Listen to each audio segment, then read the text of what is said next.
संसद की कार्रवाई शुरू हो गई है। दो तस्वीरें आपको दिखाते हैं। राज्यसभा की कार्रवाई भी शुरू हो गई है, लोकसभा की भी कार्रवाई शुरू हो गई है।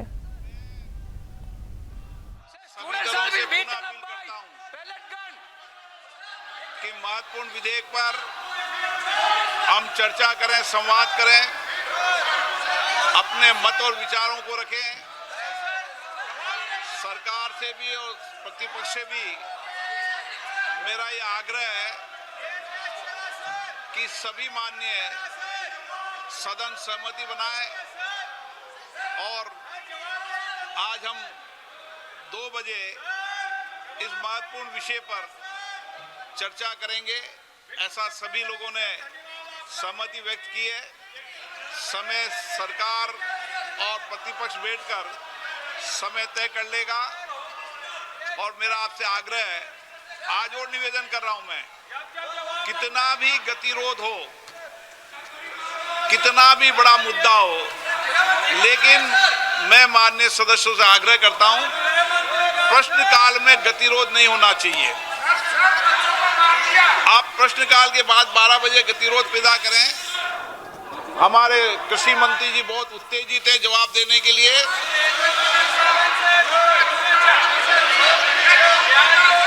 मेरा आप सबसे आग्रह है,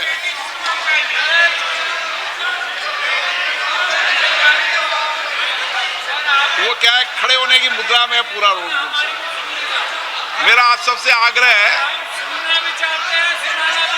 कि सदन चले, चर्चा हो, संवाद हो, सबके मत विचार आए, एक हमारी भी बात सुनी जाए सर। पूरे देश के अंदर एक सकारात्मक दिशा जाए कि संसद में चर्चा संवाद होती है।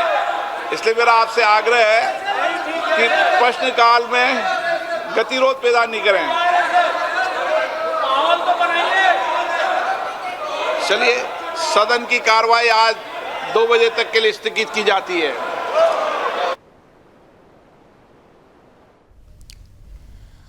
तो हाउस अडजर्न कर दी गई है, लोकसभा की कार्रवाई स्थगित कर दी गई है 2 बजे तक।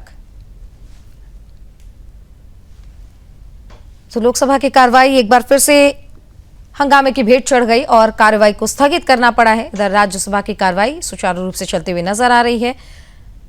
आसन पर बैठे हुए हैं सीपी राधाकृष्णन।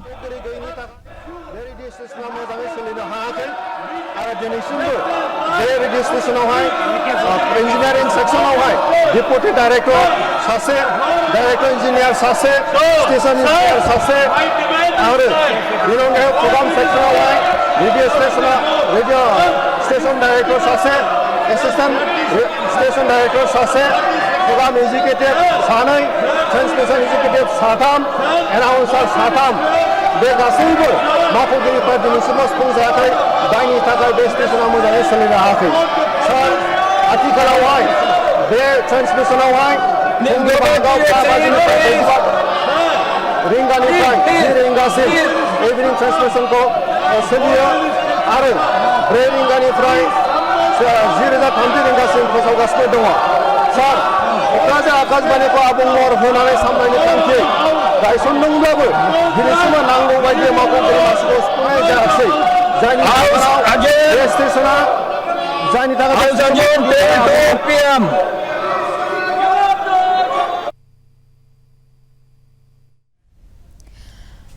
तो दोनों सदनों की कार्रवाई को स्थगित कर दिया गया है। अभी अभी आपने सुना कि कार्रवाई सुचारू रूप से नहीं चल पाई और महज कुछ ही मिनटों के अंदर सदन की कार्रवाई को स्थगित कर दिया गया है। ये इस वक्त की बड़ी जानकारी हम आपको दे रहे हैं, क्योंकि सदन की कार्रवाई शुरू हुई थी। कल जिस तरीके से हो हल्ला हो रहा था और पेपर लीक संशोधन विधेयक जब पेश किया गया तब भी विपक्ष लगातार हंगामा कर रहा था। अब देखिए, लगातार जो गोल पोस्ट है वो चेंज होता जा रहा है। पहले था बात कि 5 दिनों तक इसलिए हंगामा हुआ कि धर्मेंद्र प्रधान का इस्तीफा चाहिए, धर्मेंद्र प्रधान ने इस्तीफा दे दिया, तो अब मांगे कुछ और हो गई है। गोल पोस्ट चेंज हो गया है कि अब हमारी मांगे ये है कि प्रधानमंत्री और गृहमंत्री अमित शाह माफी मांगे।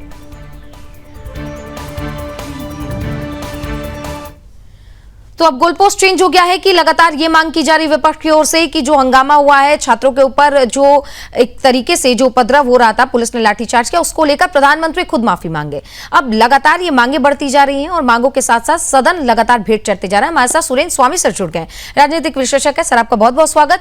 और आप देख रहे हैं कि किस तरीके से कुछ ही मिनटों में एक बार फिर से सदन जो है स्थगित कर दी गई है। लगातार ये गोल पोस्ट चेंज हो रहा है विपक्ष का, कभी कुछ मांगते हैं, कभी कुछ मांगते हैं, और जो चीजें मिल जाती है उसके बाद उनकी मांगे और बढ़ती जा रही है। अगर ऐसे ही चलेगा तो फिर सदन कैसे चलेगा सर? क्योंकि कई महत्वपूर्ण विधेयक पेश होने हैं, लेकिन लगातार सदन अगर स्थगित होता रहेगा तो पूरी दुनिया की नजर इस बार सदन पर है, सदन की कार्रवाई पर है, क्योंकि कई महत्वपूर्ण बिल आने, जिनमें एफसीआरए को लेकर भी बिल पेश होना है।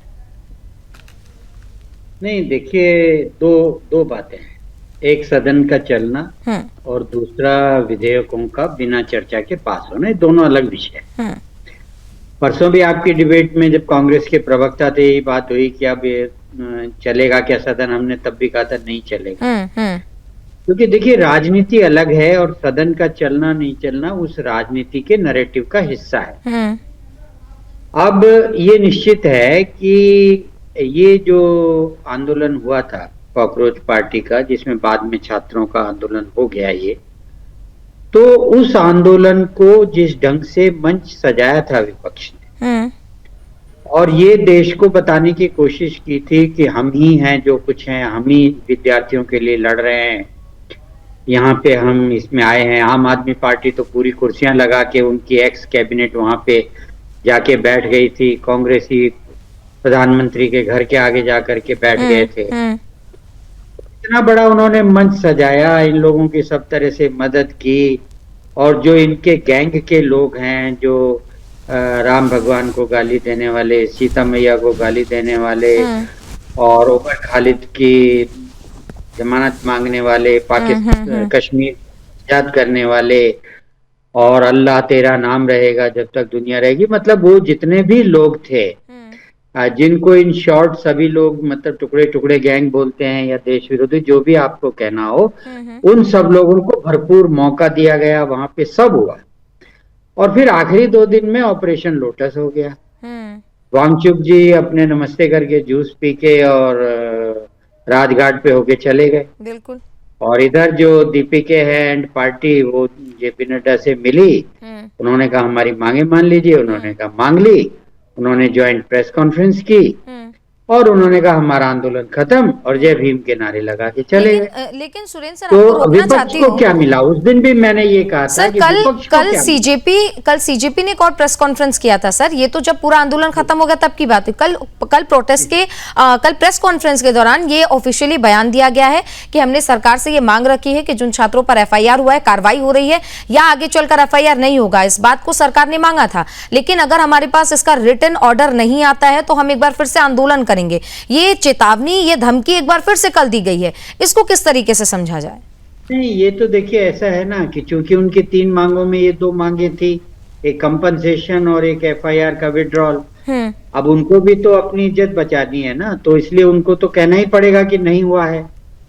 और उसके बाद जो है वो सरकार जो है उसमें जो भी लोग वायलेंस में इन्वॉल्व है, मतलब जिन्होंने पत्थरबाजी की है, जिन्होंने लठ फेंक चलाए हैं, वहां पे जो अपने घर से लाए हैं, तो आप कैसे सोचते हैं कि भाई उन लोगों को रिहा कर दिया जाएगा?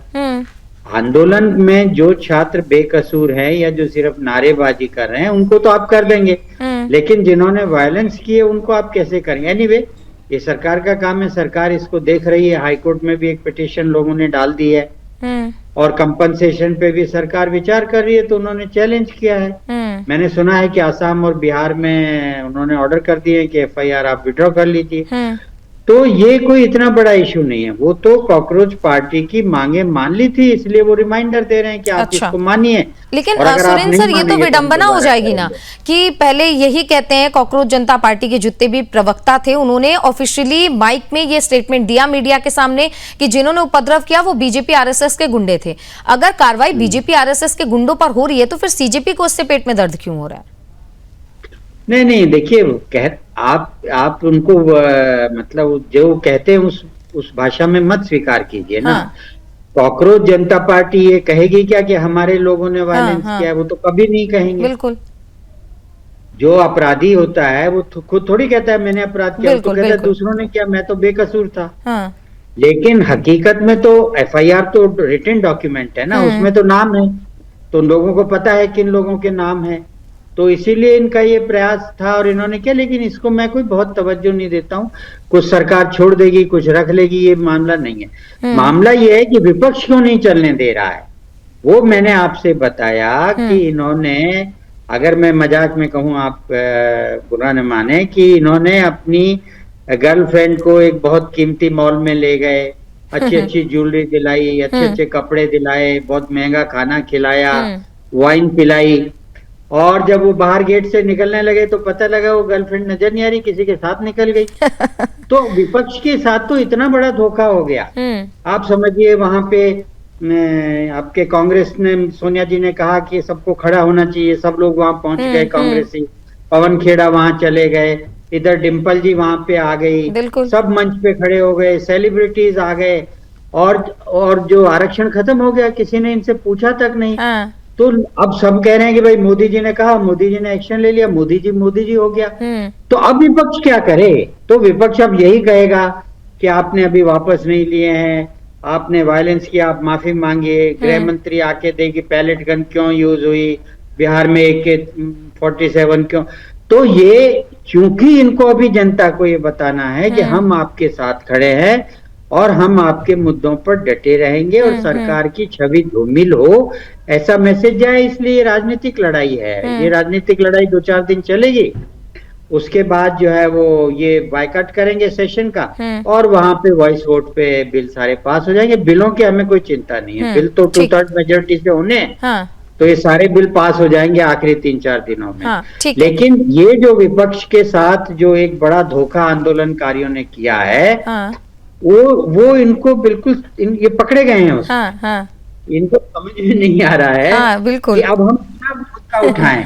तो अब यही मुद्दे सब उठाएंगे, और थोड़ा प्रेशर डालने के लिए एनडीए अब ले आई है पंजाब का, कर्नाटक में भी स्कूल का है, केरल में भी वो बच्चों की फीस बढ़ाने पे वहां पे लाठीचार्ज हुआ, पानी के वो पानी छोड़ा गया जेट से। तो वो सब मुद्दे अब ये उठाएंगे और ये जनता को कहेंगे कि देखिए ये आपकी बात नहीं करते, इनके प्रदेश में तो ये हो रहा है। तो ये राजनीति का है। लेकिन सर विडंबना सर, हास्यास्पद ये भी है कि जब आम आदमी पार्टी के प्रवक्ताओं से, नेता से पूछा जा रहा है कि पंजाब में पेपर लीक हुआ है, तो वो पूरा डिनाई कर रहे हैं सर, लिटरली, मतलब वो जो भी कुछ हुआ उसको डिनाई कर रहे हैं। हम इस पे भी आगे बात करेंगे। सुरेंद्र सर, जैसा कि मैं बात कर रही थी कि आम आदमी पार्टी टोटली इस बात को डिनाई कर रही है, चाहे वो 2023 का हो, चाहे वो 2024 में हुआ हो, 25 में हुआ हो, और अभी तो फार्मेसी में किस तरीके से हाईटेक तरीके से नकल करवाई जा रही थी या की जा रही थी, इसका भी एक बड़ा खुलासा हुआ। लेकिन गलती मानने की जरूरत, उसको टोटली डिनाई कर देना, ये कैसी राजनीति हुई? नहीं, यही राजनीति होती है। राजनीति यही होती है क्योंकि वो समझते हैं कि जो पेपर लीक हुआ है वो तो कुछ ही लोगों को मालूम है, जो इन्वॉल्व हैं, जो स्टूडेंट्स उसमें ले रहे थे, वो लोग समझते हैं बाकी जनता को कहीं नहीं लगे, तो इसलिए हम भ्रम पैदा करें। लेकिन जो पब्लिक है वो जानती है, पब्लिक को मालूम है, जो अड़ोस पड़ोस के बच्चे एग्जाम देने गए उन्हें मालूम है कि पेपर लीक हुआ है कि नहीं हुआ है, नकल हाईटेक हुई है नहीं हुई है। तो इसीलिए विपक्ष के ये सब करने से इनको फायदा नहीं होता है, फायदा नहीं होता है। और जब चुनाव आते हैं तो जनता को मालूम है कि क्या हुआ था, जनता उस हिसाब से वोटिंग करती है। तो अच्छा, दूसरी बात क्या है कि भाई पेपर लीक एग्जाम से पहले होना, एग्जाम के ड्यूरेशन में होना, उसमें क्या फर्क है? आजकल तो हाईटेक जमाने हैं, इधर पेपर खुला, उधर आपने बाहर उसको जो गजेट्स हैं हाई टेक्नोलॉजी के, उनसे बाहर भेजा, उन्होंने सब जगह अपने लोगों को डिजिटली ट्रांसमिट कर दिया। तो उसमें क्या फर्क है? अब आप ये स्टैंड लें कि नहीं हमारे यहाँ तो पहले पेपर लीक नहीं हुआ है, हमारे यहाँ तो एग्जाम के दौरान नकल में लीक हुआ है, तो इससे कोई पर्पज नहीं है। तो पेपर लीक हुए हैं, कर्नाटक में भी यही है, तो ये सब जगह यही बातें हैं। जैसे मैंने आपसे कहा कि कोई भी पॉलिटिकल पार्टी ये स्वीकार नहीं करती है कि उसकी कोई गलती थी या उसके राज्य में कुछ गलत हो रहा है। कल एक चैनल पे हम थे तो वहां कांग्रेसी प्रवक्ता कह रहे थे कि भाई कर्नाटक में अगर रिलीज हुआ है, लीक हुआ है पेपर, तो भाजपा वहां विपक्ष में, उसका काम है कि वहां ये मुद्दा उठाए, हम क्यों उठाएंगे? तो ये तो बिल्कुल राजनीतिक दलों की जो मनस्थिति है वो साफ है कि अपनी गलती को नहीं मानना, भ्रम की स्थिति रखना, और उसके आधार पे राजनीति करना। लेकिन अब क्या है कि डिजिटल है, सोशल बिल्कुल, मीडिया है, बिल्कुल, हाँ, इतने हाँ। सारे टीवी चैनल्स हैं, फेसबुक है और इंस्टाग्राम है, तो सबको खबर हो जाती है। हाँ। खबर हो जाती है तो इनकी जो ये राजनीति है, ये इनको पॉलिटिकली कोई फायदा नहीं फायदा उठा नहीं पाती पहुंचा है, पा रही है। एक्सेप्ट कि ये ऐसा करते रहेंगे। ठीक है, लेकिन सुरेंद्र सर, जैसा आप कह रहे हैं कि फायदा नहीं पहुंचा पा रही है, ये बात तो वो भी बखूबी समझ रहे हैं कि ये सारी हरकतों से अकाउंटेबिलिटी अगर हम दूसरों से मांग रहे हैं तो लोग तो ये भी देखेंगे ना कि आप कितने अकाउंटेबिलिटी तय करते हो और आप कितने जिम्मेदारी के साथ अपने पद का जो है निर्वहन कर रहे हो, उसका वहन कर रहे हो। तो जनता तो सब समझती है, जब राजनीति से फायदा भी नहीं हो रहा है, फिर ऐसी इस तरीके की राजनीति से क्या साबित हो जाएगा? भाई साबित यही होगा। आपको याद, मैं एक उदाहरण देता हूँ कांग्रेस पार्टी का। इनके एक बड़े नेता थे एंटनी साहब, अब तो है नहीं, उनका बेटा तो कांग्रेस छोड़ के भाजपा में आ गए। उन्होंने एक रिपोर्ट लिखी थी, एंटनी रिपोर्ट, बहुत फेमस है। उन्होंने कहा था कि परसेप्शन लोगों के मन में ये बन गया है कि कांग्रेस पार्टी मुसलमानों की पार्टी है, उनके लिए लड़ती है, तो आप इस परसेप्शन को चेंज। उन्होंने क्या किया, वो इस स्टेज पे आ गए जब राहुल गांधी कहते हैं कि भाई माइनॉरिटी क्यों कहते हो आप, अगर मुसलमानों का मसला है, उन पे अत्याचार है, तो आप खुलकर बोलिए कि मुसलमानों की बात है, मुसलमानों के साथ अत्याचार है। बिल्कुल। तो अब आप कहेंगे कि भाई इनको समझ में नहीं आ रहा है कि ये तमिलनाडु में 3.25% की पार्टी हो गई, यूपी में 2% की पार्टी हो गई, बंगाल में 2.25% की पार्टी रह गई, आसाम में इनके 19 एमएलए जीते जिसमें 18 मुसलमान ही जीते और जीते ही नहीं। तो फिर भी ये ऐसी राजनीति क्यों कर रहे हैं? तो इसका तो यही है कि ये लोग वास्तव में दिल से। लेकिन सुरेंद्र सर, कंपनसेट भी तो हो रहा है ना, जनेऊधारी राहुल गांधी कंपनसेट भी तो कर रहे हैं। वो तो पुराना हो गया, अब कहाँ जनेऊधारी हैं, अब तो ये खुल के हैं, वो तो बहुत पुरानी बात हो गई। हाँ नहीं सर, कंपनसेट करने की जो पूरी कोशिश हो रही है वो भी तो जनता तक पहुंच रहा है कि क्या हो रहा है और क्या एक्चुअली दिखाने की कोशिश नहीं, है। जनता स्वीकार नहीं करेगी ना, जनता को मालूम है। देखिए, भाजपा से भी बहुत लोगों की नाराजगी है। हाँ। भाजपा ने भी बहुत ऐसे कानून है जो नहीं बदले, जो हिंदू विरोधी हैं, लेकिन फिर भी जनता को ये विश्वास है कि भारतीय जनता पार्टी आज नहीं तो कल धीरे धीरे कुछ न कुछ, मतलब कम से कम हिंदुओं का जो मौजूदा हालात है उसको गिरने नहीं देगी, अगर उठा भी नहीं सकेगी तो। लेकिन लोगों को पता है कि अगर विपक्षी पार्टी आई तो राम मंदिर में ताला लगवा देंगे, इनको 1 मिनट नहीं लगेगा राहुल गांधी अखिलेश यादव को। तो जनता समझती है कि हर पार्टी का मतलब बेसिक आइडियोलॉजी क्या है, और वो बेसिक आइडियोलॉजी को अगर आप तोड़ना चाहते हैं, अगर अखिलेश यादव, कांग्रेस या जो भी ये आरजेडी या टीएमसी जो भी पार्टियां ये चाहती हैं कि उन्हें हिंदुओं के वोट मिलें और उन्हें बिना जनेऊ भी धारण नहीं करनी पड़े, तो उसका एक ही उपाय है कि जो हिंदुओं की डिमांड है आप रखिए भाजपा के से आगे बढ़ के। बिल्कुल। आप कहिए कि कृष्ण मंदिर बनना चाहिए, आप कहिए काशी विश्वनाथ में जो वहां पे हमारा जिसको फुमारा कहते हैं वो विशाल शिवलिंग, उसकी जांच होनी चाहिए। बिल्कुल बिल्कुल। इनको आगे बढ़ के कहना चाहिए कि भाई मंदिरों का अधिग्रहण नहीं होना चाहिए। इनको आगे बढ़ के कहना चाहिए कि जो मंदिर तोड़ दिए गए और मस्जिदें बना दी गई, उन सबकी अगर कोई प्रॉब्लम है तो जांच हो, एएसआई जांच करे, मंदिर है तो उन्हें मिले, तो फिर हिंदू विश्वास करेगा ना। ऐसे पे विश्वास अब नहीं करने वाला है, उनको मालूम है किसके लिए। बिल्कुल सर, मंच के भाषणों से फिर हमें कहाँ क्या हिंदुओं को वो सुकून मिलेगा, कहाँ वो हिंदुओं को जो उनको हक चाहिए वो मिल पाएगा। जी जी, हिंदू बहुत समझदार हो गया, हिंदू की जैन भी समझदार हो गई है। इसीलिए मैं हर बार कहता हूँ और 2 उदाहरण देता हूँ। जी सर। भाजपा तमिलनाडु में नहीं थी, हारी बुरी तरह, क्योंकि उन्होंने वहां एआईडीएमके से समझौता किया, और पेरियार जो एक एंटी हिंदू और हमारे देवी देवताओं को गाली देने वाला है, मोदी जी ने उसका महिमा मंडन किया। तो भारतीय जनता पार्टी लोकसभा में 13% वोट से विधानसभा में 3% वोट पे आ गई, और वही भारतीय जनता पार्टी बिहार में, बंगाल में, आसाम में 3/4 बहुमत लेके जीत रही है। हाँ। क्योंकि अल्टरनेटिव नहीं है। लोगों को लगता है कि भाजपा ही हिंदुओं के साथ खड़ी है, तो हाँ, बिल्कुल बिल्कुल, वही ऑल्टरनेटिव नहीं, ऑप्शन नहीं है, इसीलिए भाजपा के साथ लोग खड़े हैं अभी भी। बिल्कुल सुरेंद्र सर, बहुत बहुत धन्यवाद, आप हमारे साथ जुड़े, अपना कीमती समय दिया। और क्योंकि देखिए सदन की कार्रवाई स्थगित हो गई है, सदन की कार्रवाई एक बार फिर से शुरू होगी, तमाम अपडेट्स आप तक पहुंचाएंगे। बने रहिए सुदर्शन न्यूज के साथ। नमस्कार।